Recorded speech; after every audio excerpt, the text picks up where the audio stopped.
अभी गणेश जी विसर्जन हुए, गणेश जी को जल में विसर्जन किया, तो आपके मन में एक प्रश्न तो खड़ा होगा, आया तो होगा कि गणेश जी के 10 दिन तक बिठाओ, नित्य पूजन करो, ने पाठ करो, ने अर्चना करो, ने 10वें दिन इनके विसर्जन कर दो, और वो भी पानी में कर दो, पानी में विसर्जन करो। तो ये कहां लिखा कि जल में विसर्जन करो? श्रीमद् भागवत पुराण की रचना जब वेद व्यास जी महाराज करने के लिए बैठे, वेद व्यास जी ने सुखदेव जी से कहा कि मैं मंत्र बोलूंगा, मैं श्लोक बोलूंगा, इसको लिखेगा कौन? तो सुखदेव जी ने बोला गणेश जी से विनती करो। गणेश जी से कहा कि आप लिखोगे? गणेश जी बोले मैं लिखने को तैयार हूं, पर बोलते बोलते तुम रुक गए तो मैंने भी लिखना छोड़ दूंगा, उसके बाद मैं भागवत को विराम दे दूंगा, मैं आगे नहीं लिखूंगा। अब वेद व्यास जी बड़े चक्कर में पड़ गए, क्या करें? तो गणेश जी से कहा मेरे श्लोकों में कुछ गड़बड़ी हो सकती है, उसमें से गलती को छांटना पड़ेगा, फिर लिखना पड़ेगा। कितना सुंदर संबोधन श्री वेद व्यास जी ने कहा कि मैं जो श्लोक बोलूंगा आपको लिखने के लिए, उसमें मैं कुछ गलती करूंगा, उस गलती को छांटना है, तब श्लोक लिखना। क्यों कहा वेद व्यास जी ने ये बात? गणेश जी भगवान है, वेद व्यास जी कहते हैं मैं तो संसारिक मनुष्य हूं ना, गलती तो कर सकता हूं। गलती कौन करता है? जम के बोलो भगवान गलती करता है क्या? नहीं, गलती कौन करेगा? मनुष्य। गलती मानव करेगा, गलती मनुष्य करेगा। और गलती करने के बाद अगर हमसे अपनी जिंदगी में कोई गलती हो जाती है तो एक बार क्षमा मांगने में कुछ जाता है क्या? प्रणाम करने में कुछ जाता है क्या? निवेदन करने में कुछ जाता है क्या? नहीं।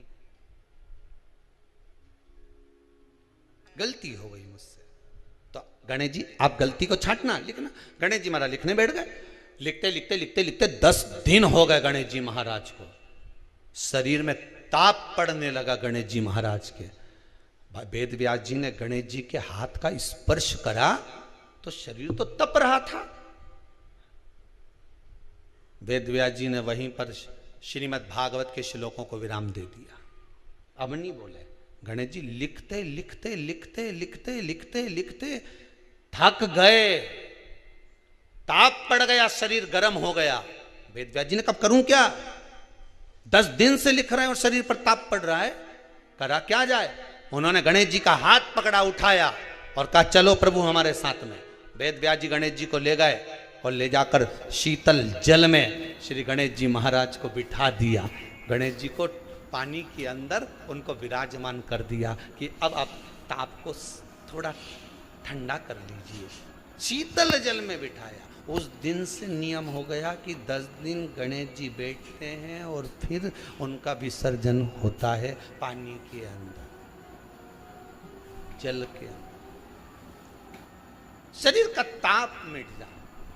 तो गणेश जी ने वचन दिया है वेद व्यास जी महाराज को, आपने मेरे ताप को मिटाने के लिए मुझे जल में बिठाया है, जो मुझे जल में विसर्जन करेगा मेरा ताप तो मिटेगा ही, साथ में जो मुझे जल में विसर्जन करेगा उसके जीवन के भी ताप को मैं मिटा दूंगा, उसके जीवन के ताप को मैं मिटा दूंगा,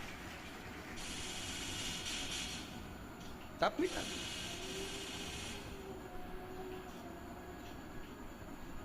पर करो गणेश जी का विसर्जन, मना नहीं है हो, पर अच्छे से करो रे हो।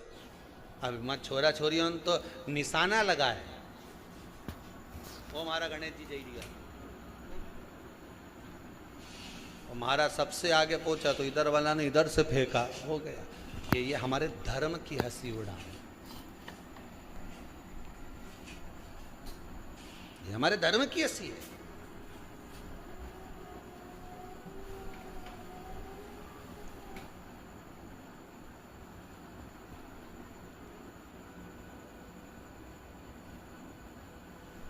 धर्म को बचाने का प्रयास एक हिंदू ही कर सकता है।